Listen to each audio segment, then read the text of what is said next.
Cümleten selamünaleyküm dostlar. Yeni konu ve gündemlerle tekrar beraberiz. İlk olarak Türk dünyasının önemli bir ülkesi Kırgızistan. Kırgızistan'ın bayrağı değişti.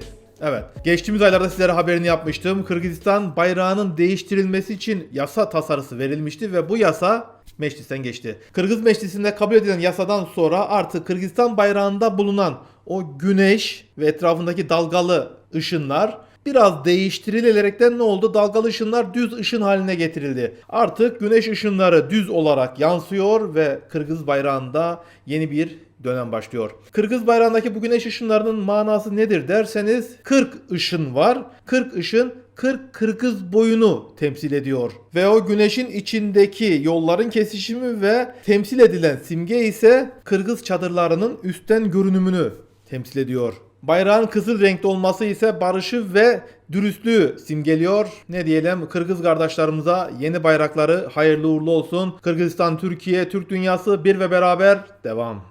Malezya'dan İsrail'e ambargo geldi. Malezya, İsrail bandıralı gemilerin artık Malezya limanlarına yanaşamayacağını, Malezya karasularına giremeyeceğini hükmetti. Bu noktada İsrail gemilerini yavaştan Malezya açıklarından çekiyor. Oralar artık yanaşamaz, gelemez. Malezya'nın bu duruşu ve durumu tabii Müslüman diyarı Malezya ve Malezya, İsrail ile ilişkileri hiç ama hiç iyi değil. İsrail'i herhalde tanımayan ülkelerden biridir Malezya. Bizim uzak doğudaki Müslüman diyarında da farklı adımlar gelmeye devam ediyor. Misal dedik, Malezya, İsrail'e karşı ambargo yasak karar aldı. Fakat o bir taraftan İsrail'le hiçbir türlü ilişkisi olmayan Singapur ne oldu? İsrail'e güven mektubunu sunarak Singapur, İsrail'le ilişkileri başlattı. Arkada fotoğrafı görüyorsunuz. Singapurlu büyükelçi resmen İsrail'de göreve başlıyor. Büyükelçilik açıldı. Dünyada Müslüman diyarında, Türkistan diyarında diyelim böyle bir kafa karışıklığı var. Tam bir ortak noktada hamleler, adımlar atılamıyor maalesef. Hani ambargolar koyulacaksa tüm Türk dünyası, Türkistan dünyası ambargo koymalı ve hatta ki İslam olmayan diyarlar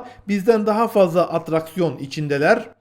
Böyle bir çetrefilli konu, böyle bir birbiri içine girmiş konular serisinde bizde de Türkistan diyarında da bu yaşanan sorunlar, birlik olamama sorunu maalesef ilerleyen yıllarda hepimizin başını ağrıtacaktır. Bunun tedbirlerini almalı, bunu engelleyecek önlemler hayata geçirilmeli. Büyüklerimiz, liderlerimiz bunu tam böyle bir birlik olacak şekilde adım atmayı bizlere sağlamalı. Bunun yolunu açmalı. Ama maalesef özellikle Arap diyarında, Arap Yarımadası'nda ulan tamam biz hani Müslüman diyar içinde Türk diyarıyız. Müslüman Türkleriz. Ama Araplar Filistin, onlar da Arap ama onlar hiç kıllarını dahi kıpırdatmıyorlar. Bir düşünün, misak-ı milli hudutlarımızı, Halep, Şam hep buralara almışız. Buralarda biz varız. Kahraman, daim muzaffer Türk ordusu var. İsrail bu kadar rahat hareket edebilir miydi? Mısır'ın olduğu yerde biz varık. Oralar yine bize bağlı olaraktan adım atıyor. Mısır diyarı falan. İsrail böyle rahat hareket edebilir miydi? Amerika böyle rahat olabilir miydi? Onun için aşılması gereken çok konular var. Bizler görürüz görmeyiz ama ve lakin 1000 yıldır bu diyarda atalarımız at sırtında kılıncıyla dünyada adaleti ve nizamı sağladı. Şimdi bizler de bu aziz necip milletin has evlatları olaraktan dünyada kılınç, İHA, SİHA, tank, top, tüfek, nükleer, denizaltılar, jetler, daha nelerle bu diyarda adalet ve nizam gelecektir inşallah. Devam. Amerika'da büyük kriz, Trump'a resmen darbe yapıldı sevgili dostlar. Trump'a yargı darbesi geldi. Ne oluyor? Amerika akşam saatlerinde, bize göre akşam, onlarda herhalde sabah olduydu. Trump'ı Colorado eyaletinde seçime girmesi yasaklandı. Colorado Anayasa Mahkemesi aldığı kararla Trump 2021'deki olaylarda suçludur. Hani o ayaklanma gösteri, Amerikan Kongresi'nin tarihte ilk kez basılması falan. O zaman Trump başkandı biliyorsunuz. Trump bunda bizatihi bu işlerin içindedir. Trump suçludur. Onun için bizim eyaletimizde, Colorado eyaletinde Trump seçimlere giremez dedi. Trump diskalifiye edildi. Şimdi biliyorsunuz Amerika eyaletler şehri, hani devletçikler birleşmiş Amerika devleti oluşturuldu. Bu Çok güzel. Bizim hoşumuza gitti. Çünkü Amerika'daki kaos gitgide 2024 başkanlık seçimleri yaklaştıkça büyüyecektir. Bu kaos büyüdükçe bakın Trump'ın %50'den fazla desteği var Amerika'da. İnanılmaz bir oy oranına ulaştı. Biden, kürek kafalılar, demokratlar, cumhuriyetçilere yanaşamıyor bile Amerikan genelinde. Amerika'da Trump bir numara şu an. Ve Trump'ı durdurmak için ilk olarak Colorado eyaletinin düğmeye basıldı ve anında Trump tarafından açıklama geldi. Trump ekibi yaptığı açıklamada bu işten şu sorumludur dedi. Kim sorumludur? Sizce ne demiştir? Tahmin? Biden? Soros. Evet. Soros bu işten sorumludur. Colorado'da bize yasak geldiyse bunu ayarlayan Soros'tur. Oradaki yargı erkini etki altına aldı. Artık nasıl aldıysa ve bizim önümüzü kesmeye çalışıyor. Trump ve ekibi bunu anında Amerika Anayasa Mahkemesi'ne götürüyor. Hani Colorado Anayasa Mahkemesi yasak aldı. Bir de en üst düzey mahkeme Amerikan Anayasa Mahkemesi var. Oraya başvurdu. Şimdi bakalım Anayasa Mahkemesi'nde, Amerika'nın Anayasa Mahkemesi'nde Trump'a evet mi çıkacak, hayır mı çıkacak? Trump'a hayır çıkarsa bu iş tamamen kopacaktır. Ne kopacaktır? Amerika arın. Amerika'da arınma gecesi başlayacak. Hem de öyle böyle değil. Şimdi akıllara şu soru gelebilir. Ya Anayasa Mahkemesi Colorado böyle yasağı verdi. O zaman en büyük Anayasa Mahkemesi de böyle bir karar verebilir. Yok. Orada şöyle ince bir durum var. Bu Anayasa Mahkemesi'nde görev yapanların 3'ünü Trump atadı. Toplam üye sayısı 6. 6 üyenin 3'ünü Trump başkanlığında atandı. Bakalım ne olacak, ne bitecek. Biz sarıların Trump'ına çok güveniyoruz. Haydi Trump. Come on Trump. Bastır Trump. Böl Trump. Johnny'ler böylece Orta Doğu ekseninden Suriye'de, Akdeniz'de, Doğu Akdeniz'de, Yunan'da, orada burada burnumuzun dibindeki faaliyetleri böyle azar azar azalmaya başlayacak. Gerisin geriye kendi iç sorunlarına odaklanacak. Bu bizim için çok iyi. 2024'te Suriye misak-ı milli topraklarımızda Tel Rifat, Münbiç, Ayn-el Arab, Haseke. Nerede kalmıştık? Devam. Yunan demişken bir panikte Zirtakilere atmasak olmaz. Yunan basınında Türkiye'nin Amerika ve İngiltere'ye karşı attığı adımlar manşette taşınıyor.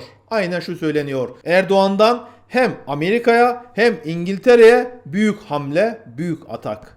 Ne oldu ki? Ne yaptı Sayın Erdoğan? Ne olacak? Cumhurbaşkanı Sayın Recep Tayyip Erdoğan'ın bir taraftan F-16'lar konusunda Biden'la durmadan müzakereler etmesi ve geçtiğimiz günlerde Biden apar topar Sayın Erdoğan'ı aramıştı. F-16, İsveç, NATO, Rusya kapıya dayandı. Avrupa'nın kapısına. Bu konuda görüşme yapılmıştı. O bir taraftan İngiltere'nin her durumda Türkiye'nin yanında yer alması ve İngiliz Savunma Bakanı'nın durmadan Türkiye'ye gelip gitmesi, Türk Savunma Bakanı'nın İngiltere'ye gelip gitmesi Yunan'ı işkillendirdi. Yunan diyor ki Türkiye, Erdoğan hem F-16'ları alacak bir şekilde hem de Tayfun savaş jetlerini bir şekilde alacak. Türkiye'den büyük hamle. Ama Sayın Erdoğan Biden'a ne dedi? Ey Biden, ver F-16'yı, al İsveç'i, NATO'yu.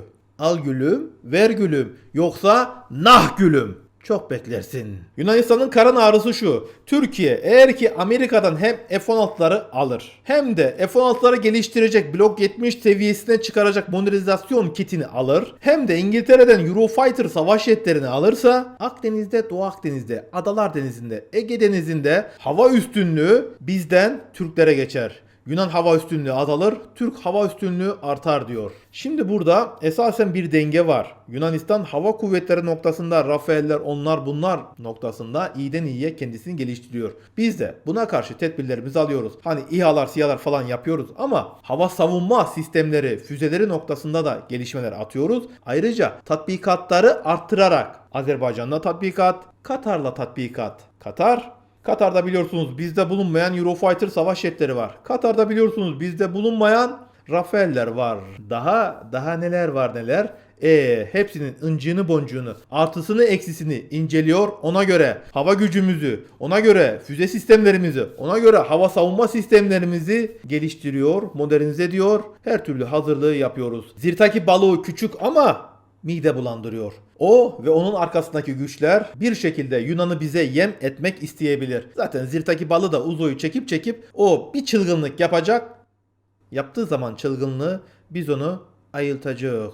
Bunny'i tık tık tık tık tık seri şekilde ata artık boy mamceler, mamteler, mamtıpalar, mam zirtakiler yiye Zirtaki Öğrenecek. Türklerle baş edilmez diyecek. Hatırlayacak tekrardan 100 yıl önceyi. Devam.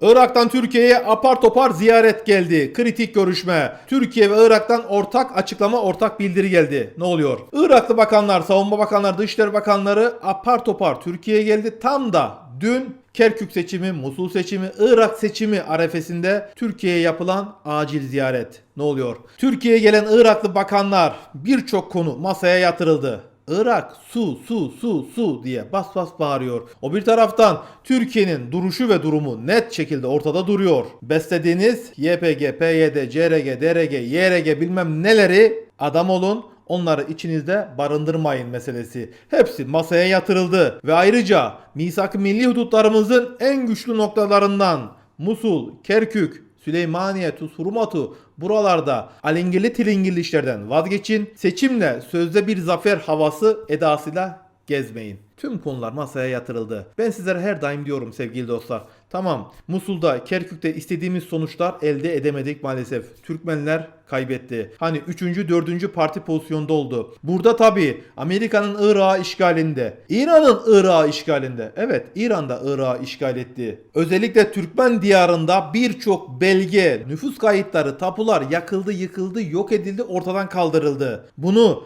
Pers kafası, İran, Haçlı Şabiler ve o bir taraftan YPG, PYD, TRG, CRG onların türevleri bu hamleye atarak burada bak Türkmen yoktu, hiçbir şekilde nüfus kayıtları yok, tapusu yok. Adam oy verecek, seçime gidiyor, sandığa gidiyor, oy veremiyor. Bir şekilde engellendirildi. Birçok, binlerce, on binlerce kardeşimiz, Türkmen kardeşimiz oy veremedi. O olur, bu olur, şu olur. Bakın tüm bu diyarlarda hani Kerkük'te, Musul'da, Süleymaniye'de Türk de yaşıyor, Kürt de yaşıyor, Arap da yaşıyor, diğer milletlerden insanlar da yaşıyor. Hepsi bizle beraber bir uyum ve ahenk içinde yaşıyorlardı. Ta ki araya İngilizler girene kadar. Petrol, gaz, bu zenginlikler ortaya çıkınca orada milletleri birbirine düşüren adımlar atıldı. Bunlardan öyle ya da böyle bir şekilde kurtulacak. Şu noktada Kerkük'te, Musul'da seçimlerin Türkmenler tarafından kaybedilmesi ama Türkmen, Arap, Kürt hani biz destekleyen Kürtlerden bir koalisyon olursa orada yapı korunmaya devam edilir. Kafası karışık olan Türkmenler sandığa gidip oy vermedi. Ya da sandığa gitti, Türkmen cephesinin oluşturduğu o ittifaka oy vermedi.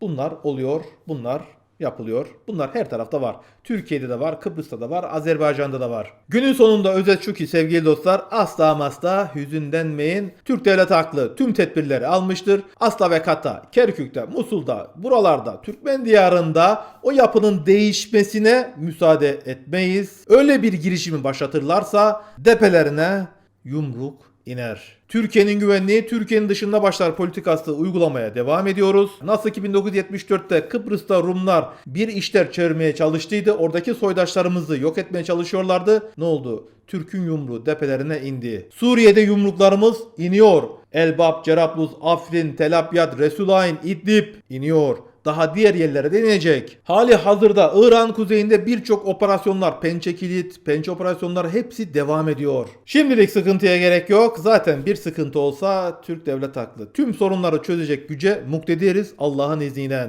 Onun için Irak'tan Savunma Bakanı, Dışişleri Bakanı apar topar Türkiye'ye geldi. Gel bakalım. Daha çok geleceksiniz. Bölgede biz ne dersek o olur. Devam. Ve Amerika yine fincir fincir işler çevirmeye devam ediyor. Amerika, Kuzey Irak, Suriye ekseninde üçlü eksende değişik hareketler. Esasen Türkiye'ye karşı hareketler, adımlar gelmeye devam ediyor. Amerika, İran kuzeyine ve Suriye'de bulunan Amerikan üslerine hava savunma sistemleri gönderme kararı aldı. Tamam. Bu eksikti. Şimdi tam oluyor. İran kuzeyinde biliyorsunuz bizler hava harekatları sürdürüyoruz. İran kuzeyinde biliyorsunuz İHA'larımız, SİHA'larımız, savaş jetlerimiz, helikopterlerimiz bol bol hava harekatları operasyonlar yürütüyor. Orada durmadan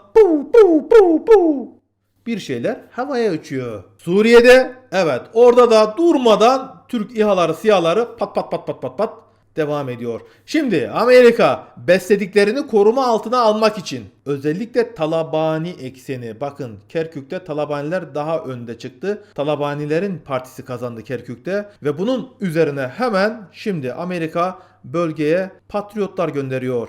Hani bize vermediği patriotları Suriye'deki sözde Amerikan üslerinin etrafına konuşlanacak. Amerika burada PYD'yi, YPG'yi koruma altına alıyor. Onlara karşı Türk İHA'larından, SİHA'larından, Türk savaş jetlerinden koruma sistemlerini oraya koyuyor. Ayrıca İran kuzeyine koyuyor. Tamam canım, tamam. S-300'ler, S-400'ler, TB2'ler, Ankalar bol bol antrenman yapmıştı. Şimdi biraz da böyle patriotlar üzerinde antrenman yapma zamanı geldi. Bayraktar TB2'ler, TUSAŞ, Ankalar. Amerikan patriot hava savunma sistemleri üzerinde pratik yapmaları gerekiyordu. Tamam, belki birkaç tanesi vurulabilir ama ondan sonra onun da dalağını, ciğerini, böbreğini öğreneceği yok canım. Aynı Rus hava savunma sistemleri gibi. 1 vursun, 2 vursun, 5 vursun, 10 vursun. Arkada üretim son sürat devam ediyor. Onlarca, yüzlerce, binlerce İHA, SİHA, TİHA, JİHA, daha neler neler. Buradayız. Burada olmaya devam edeceğiz. 2024 Trump, Amerika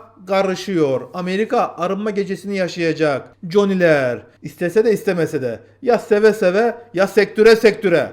Buralar. En başta Suriye'deki misak milli topraklarımızda. Harekatlarımız kaldığımız yerden devam edecektir inşallah. Ne diyoruz? 1000 SİHA ile akınlarda çocuklar gibi şendik. 1000 SİHA o gün dev gibi bir orduyu yendik. Dedirт bize ya Rabbi. Dedirт bize ya Rabbi. Dedirт bize ya Rabbi. La Johnny beslemeleri.